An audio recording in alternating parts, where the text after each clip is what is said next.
తిరుపతి జిల్లా సత్యవేడులో నియోజకవర్గ వైఎస్ఆర్సీపీ సర్వసభ్య సమావేశం జరిగింది. ముఖ్య అతిథులుగా పార్టీ ఉమ్మడి చిత్తూరు జిల్లా అధ్యక్షుడు భూమన కరుణాకర్ రెడ్డి, తిరుపతి ఎంపీ గురుమూర్తి, సత్యవేడు నియోజకవర్గ ఇన్ఛార్జ్ నూకుతోటి రాజేష్ పాల్గొన్నారు. ఎంపీ గురుమూర్తి మాట్లాడుతూ కూటమి ప్రభుత్వం సామాన్యులపై అన్ని రకాలుగా భారం మోపుతోందని విమర్శించారు. భూమన కరుణాకర్ రెడ్డి మాట్లాడుతూ జిల్లాలో కార్యకర్తల మనోభావాలు తెలుసుకునేందుకే వైఎస్ జగన్ తనను అధ్యక్షుడిగా నియమించారన్నారు. ఆయన్ని తిరిగి ముఖ్యమంత్రిని చేయడమే తన అజెండా అని స్పష్టం చేశారు. మీరు చెప్పినట్టుగా 7 మండలాల్లోనూ 7 మీటింగులు పెట్టడానికి మీరు ఎప్పుడు చెప్పినా కూడా నేనే రావడానికి నేను సిద్ధంగా ఉన్నా. ఏ ఒక్కరికి చిన్న ఇబ్బంది కలిగినా ప్రభుత్వం ద్వారా మీరు రమ్మంటే ఏ క్షణమైనా వాలటానికి సిద్ధంగా ఉన్నా. నాకు మరొక కార్యక్రమమే లేదు. జగన్మోహన్ రెడ్డిని ముఖ్యమంత్రిని చేయటం కోసం అనేదే నా 24 అవర్స్ జాబ్.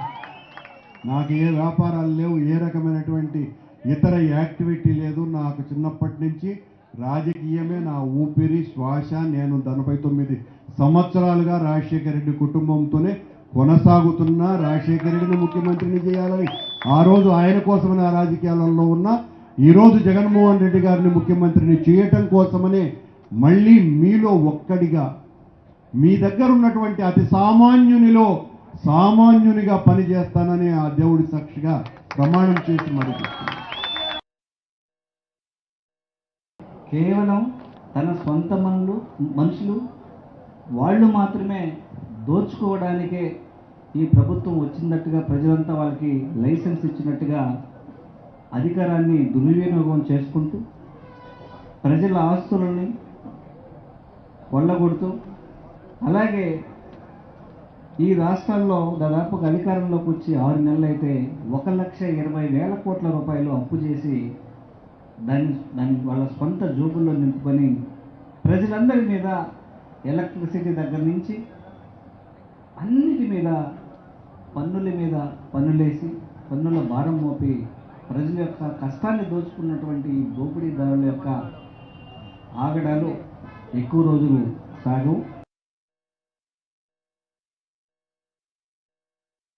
మన జగనన్న మనం చేసింది చెప్పుకోలేకపోయినాం.